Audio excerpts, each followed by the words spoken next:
ካብ ስደት ክስካዕ ዝምለስ ን10 ዓመት ብፍቕሪ ጸኒዑ ተጸቢኒ ናብ ስደት ንኸመጽእ ማንም ኣብ ዘይነበረኒ ሰዓት ተለቂሑ ስንቀት ሒዙ ሰዲዱኒ ሃፍቲመ ንዓዲ ምስ ተመለስኩ ግን ሰላምታ ኣይረሳዕኹን ፍትዋት ተኸታተልተይ ኳዕ ብሰላም መጻኹም ለማዓልቲ ሒዘልኩም ዝመጻኹም መደብ ድማ መደብ እንታይ ትመኽሩን ዝብል ሓንቲ ሃፍተይ ዝጽሓፈትለይ ዛንታ ሒዘልኩም መጽ ከምቲ ኩሉ ግዜ ዛንታ ኣንብየ ምስ ወዳእኹ ሓሳበይ ክካፍላ እየ ንስኻትኩምን ዛንታ ሓፍትና ሰሚዕኹም ምስ ወዳእኹም ከምቲ ልሙድ ሓሳብኩምን ምኽርኹምን ኣብ ኮሜንት ንክተስፍሩላ ኣቐዲመ ብትሕትና ክላበወኩም ይፈቱ ናብዛ ናይ ዝሓፍትና ዛንታ ከብለኩም ላይክ ሼር ሳብስክራይብ ምግባር ይተረስዑ ሰናይ ምክትታል እዛ ናይ ዝሓፍትና ዛንታ ከምዚያ ትብል ሰላም ዳ ኣቢ ሓፍተይ ቀጽልሉ ክብረተይ ኣድናቂት ከየ ይቕኒለይ ዝሓፍተይ ዛንታይ ገጽሕፈልኪ ሽመይን ዓደይን ይተዓቀበለይ ዛንታይ ቅድሚ 12 ዓመት ቅድሚ ስደት ምውፅአይ ኣብ ዓዲ ፍቕረኛ ነይሩኒ ቀደም ንሕና ድኻታት ኢና ነርና ኣቦይ ጋርና ደፍአ ኣደይ ጉሊትና ሸጠት እዮም ኣዕብዮምና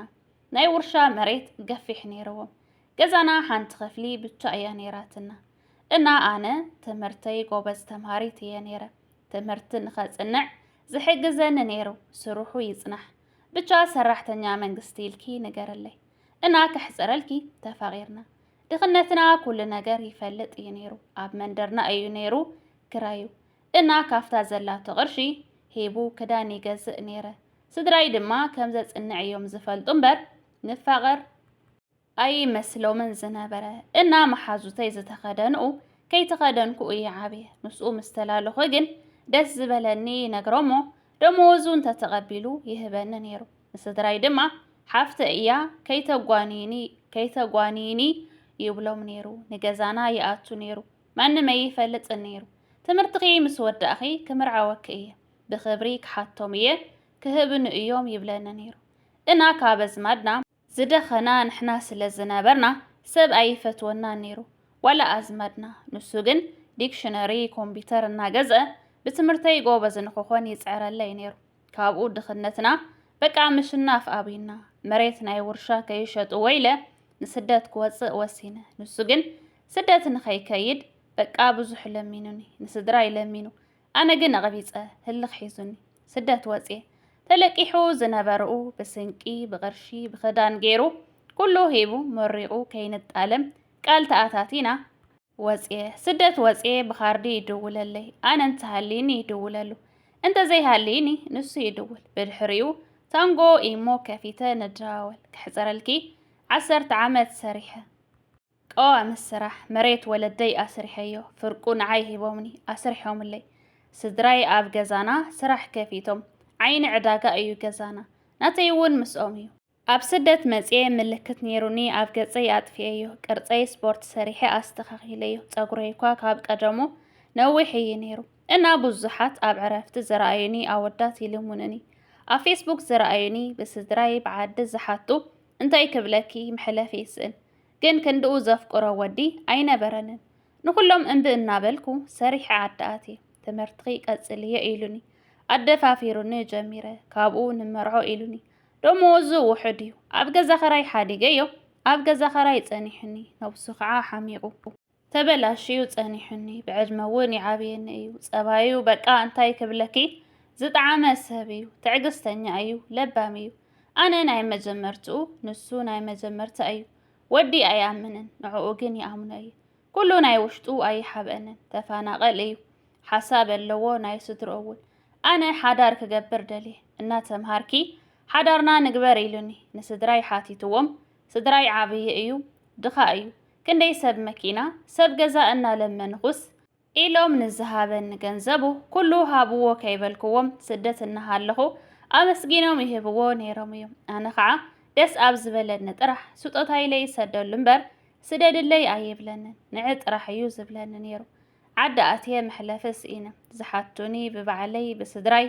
ኣነ ነብሰይ ኣራጋ ኣይኮነን ንእሽተን እየ ዝመስል ንሱ ግን ኣራጊ ነብሱ እዞም ኣዝመድና ድኻ እንታይ ክገብረላ እናበሉ ንስድራይ ኣእሚኖምዎም ስድራይ ንዙይ ኣይትምርዐውን ንጥቕሚ እዩ ዝቐርበኪ ዘሎ ሃፍታም ይሐሸኪ ኢሎምኒ ካብ ቀደም እዩ ዝጽበየኒ ነይሩ ምስ በልክዎም ለዋህ መሲሉ ይሽውደና ነይሩ ገጹ ከይንሪኦ ኢሎም ኣብ ደገ እንተሪኦምና እዞም ዝፈልጡ ኣቦኺ ዓብይ ሓውኪ ኢሎም የቋሹ ግን እኮ ብጣዕሚ ዓብይ ኣይኮነን ካባይ ይበልጽ እምበር መንእሰ እዩ ግን በቃ ኩሎም ጸሊኦምዎ ትምህርቲ እናበልቁ ብሕቡእ ንራኸቢና ብዘይክኡ ወዲ ስለ ዘይፈልጥ ካልእ ወዲ ኣይመስለንን ብጣዕሚ እዩ ዝሓንቅቐኒ ዝሓልየለይ ከም ህፃን እዩ ዝርአኒ ግን ስድራይ ከይመርጽ የፍቅሮ እየ ንዕኡ መሪጸ ስድራይ ከይገድፎም ስድራይ ህይወት እዮም መሬቶም ሂቦም ቅርሸይ ኣኪቦም ገዛ የስሪሖም ጸኒሖምኒ እንታይ ክብለኪ ስድራይ በቃ ካብኦም ተፈልየ ሰብ ዝኾን ኣይመስለንን መን ክመርጽ ንስኺ እንታት ትኾኒ እንታይ መወሰንኪ ኣስፍሕ ኣቢልኪ ርድኢትኪ ንገርኒ ንሓወይ ከስምዖ እየ ዝሕግዘኒ እንተኾይኑ ማለት እየ ኣነኸ እንታይ ትምኽረኒ ኣቤ ሓፍተይ ከይትድንጉይኒ ሓደራኺ ዝሓፍተይ ዝብል እዩ ዛንታኣ በመጀመርያ እንስኽንተ ትኾኒ እንታይ መወሰንኪ ርድኢትኪ ኣስፍሕ ኣቢልኪ ንገርኒ ንሓወይ ከስምዖ እየ ዝሕግዘኒ እንድሕር ደኣ ኮይኑ ዝብል እዩ ማለተይ እዚ ኣነ ዝገልጾ ሓሳበይሲ ንሓዋ ኣስሚዓስ ዝእምን እንድሕር ደኣ ኮይኑ ንሓዋ ክትስምዖ እሞ ንኽሕግዛ ነባሊ ኣነ ተረዲአዮ ዘለኹ ካብዚ ፅሑፋ ናተይ ርድኢት እሞ ክነግረኪ ብድሕሪኡ ድማ ንስድራኽስ ክትሓትዮም ዝግብእ ክሕቶ እውን ክሓተኪ ሕተት እዮም መልሲ እንታይ ዓይነት መልሲ ይህቡኺ ወይ ድማ ማዕረኽ እንደይርድኦም ድማ ብዘጋጣም ኣነ እውን ተስፋ ስለ ዝገበርኩ ማለት እዩ ብመጀመርያ ናተይ ርድኢት ኣነ ዝኣምነሉ ኩላትና ከከም መልክዕና ነናይ ባዕልና ርድኢት ነናይ ባዕልና ኣተሓሳስባ ኣለና ኣነ ዝኣምነሉ ግን እዚ ዓለም ብዓባያሲ ምስ ዝሰሓቐ ምስ ዝረኸበ ካብ ምስ ዝሓዘነ ምስ ዝሰሓቐ ካብ ምስ ዝሰኣነ ምስ ዝረኸበ ካብ ምስ ዝሓመቐ ምስ ዝጸበቐ እያ ኢለየ ኣነ ዝኣምን ማለት እዩ እንድሕር ደኣ ከምኡ ኮይኑ መብዛሕትኡ ግዜ ኣፍቲ ሰብ ዘድልየካ ሰዓት ኣፍታ ዝወድቕ ካላ ኣፍታ ደጋፊ ሓጋዝ ዝሰኣን ካላ ሰዓት ኣብ ጎንኻ ዝኾነ ካብዞም ኣሽሓት ብዙሓት ሰባት ተፈልዩ ኣብ ጎንኻ ዝኾነ ኣፍታ ሸዓ ሰዓት ብታ ዝኸኣላ መስዋእቲ ዝኸፈልልካ ሰብ ብምንም ተኣምር ክርስዕ ዘይግብኦ ኣነ ከም ኣነ ዝኣምነሉሲ ኣብ ዝኾነ ዕድመ ይብፃሕ ኣብ ዝኾነ ደረጃ ይብፃሕ ዝኾነ ዝጣዓመ ዝበሃል ዝበዝሐ ዝበሃል ካብ ዓለም ዋላ ኣነ ተዝውንን ነይረ ይብል እዚ ኣፍታ ሰብ ዘድልየኒ ሰዓት ሰብ ዝኾነ ንሰብ በቃ ኣፍታ ዝኸበረት ቦታ ቀሚጠየ ኣለኹ ንድሕሪ ግዜ እውን ካብታ ቦታ ንሳ ክቕይሮ ዘይክእል ብምንም ተኣምር ምስ ካልእ ከወዳድሮ ዘይክእል ምስቲ ኣሽሓት ሰብ ተደሚሩ መፅዩ ዘሎ ሰብ ከወዳድሮ ምስ ናቱ ቦታ ክህቦ ዘይክእል ክቐይሞ ዘይደሊ ክቕይሮ ዘይደሊ ዓይነት ሰብ እዩ ኢለየ ዝኣምን ኩሉ ግዜ ኣብ ዝኾነ ደረጃ ምስ በፅሕኻ መብዛሕቲና ደቂ ሰባት ኣነ ይዕዘብ ኣብ ዝኾነ ደረጃ ይበፅሕ ሰብ እሞ ኣብቲ ትማሊ ምንም ኣብ ዘይነበረሉ ሰዓት ኣብ ጎኑ ዝነበረ ንዕኡ ዝርስዕ ነቶም ኣሽሓት ሰባት ጥራሕ ንዕኦም ኣብዚሑ ዝርኢ ወይ ኣብዚሑ ዘኸብር ወይ ናብኦም ፀግዕ ዝኸውን ይርኢ ነገር ግን ብናተይ ርድኢት ጌጋዩ ብምንም ተኣምር ከወዳድሮ ዘይክእል ሰብ ክቕይሮ ዘይክእል ሰብ ማለት ንዓይ ኣፍታ ሰብ ዘድልየኒ ሰዓት ሰብ ዝኾነኒ ሰብ እዩ እየ ዝብል ማለት እዩ እዚ ኣያ ናተይ ርድኢት እንታይ ክብለኪ ደልየ ናባኺ ክምለስ ከለኹ ካብዛ ዛንታኺ ሓንቲ ነጥብ እንታይ ሒዘ መሲልኪ እዞም ኣዝማድና ካብ ኩላቶም ንሕና ዝደኸና ስለ ዝነበርና ይፅየፉና ነይሮም ሰበይ ይፈትወና ነይሩ ኢልኪ ድሓር ከዓ ሕጂ ገዛ ገዚእኺ ሃፍቲምኪ ምስ ተመለስኪ ንምንታይ ነዚ ከምዚ ዝበለ ንዓብዪ ንድኻ ትምርዓዊ ኢሎም ንወለደይ የእምንዎም ይኹርዩ ኣብ ደገ ክረኽቡና ከለዉ ከዓ ይሕጭጭልና ዝብል ፅሒፍኪ ማለት እዩ ስለዚ ሓደ ንስድራ ክትሓትዮም ዘለኪ ባዕልኹ እውን ክትርድእዮ ዘለኪ ነገር ትማሊ ኣብ ድኽነትኩም ሰዓት እዞም ቤተሰብኪ ፀጉዖም ሒዞም ሂወቶም ይመርሑ ነይሮም ሎሚ ከዓ ምስ ረኸብኩም ብዙሕ ሰብ ኣብ ጎንኹም ምስ ከበበ መፂኦም ከም ዝወስኒ ከምዚ ኣይትወስኒ ክብልኹ ይኽእሉ እዮም ብናታቶም ሓሳብ ተስማዕሚዕኺ ኣብ ዝኾነ ሂወት ንዝኾነ ወዲ ናብ ሂወት ክትቐቢል ክንበል ሓዳር ክትምስረት ከለኺ ፅባሕ ከዓ ዝኾነ ነገር እንድሕር ኣጋጢምኪ ከምዛ ትማሊ ፀጉዖም ሒዞምዋ ዝነበሩ ፀጉዖም ሒዞም እዮም ሂወቶም ክነብሩ ዝኽእሉ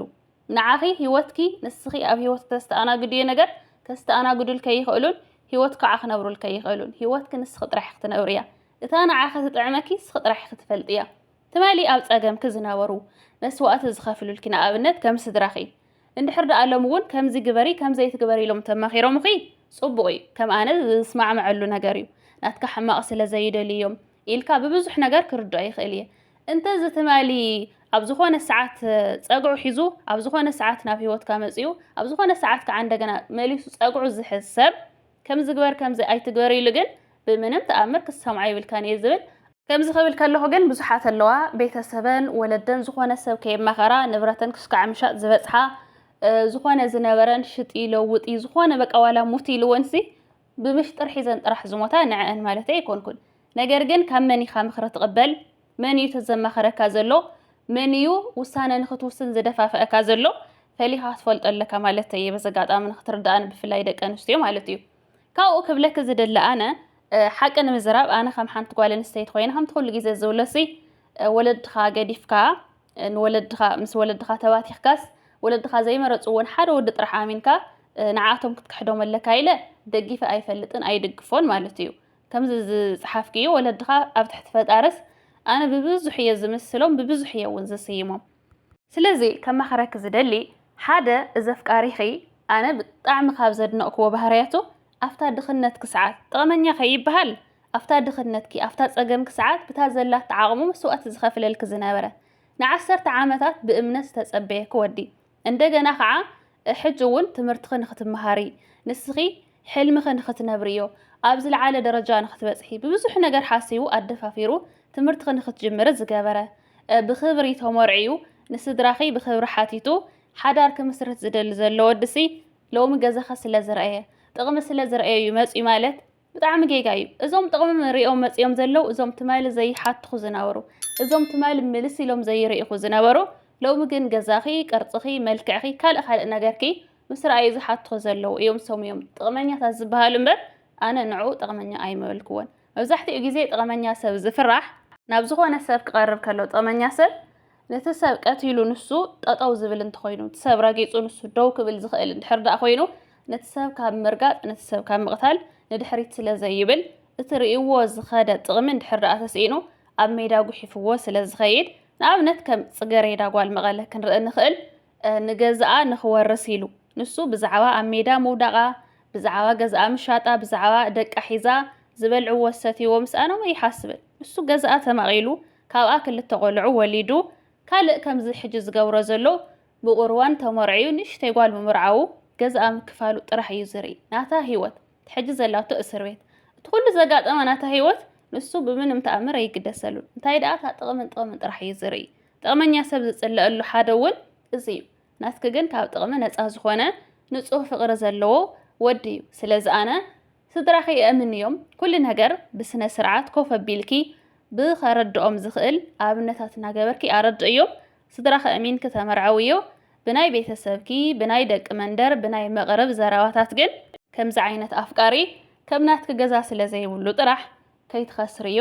ከምዚ ሓደራ ፖስትለይ ዝበልክኒ ኣነ እውን ሓደራ ከይትኸስርዮ ኢለይ ከመኽረክ ዝኽእል ክብርቲ ሓፍተይ ኢሎም መዓልቲ ዝነበረትና ጻንሒት እዚኣ እያ ትመስል ኣብ ቀጻሊ ቪድዮ ክስካዕ ንራኸብ ሰሰናይ ንዓኹም ባይ ባይ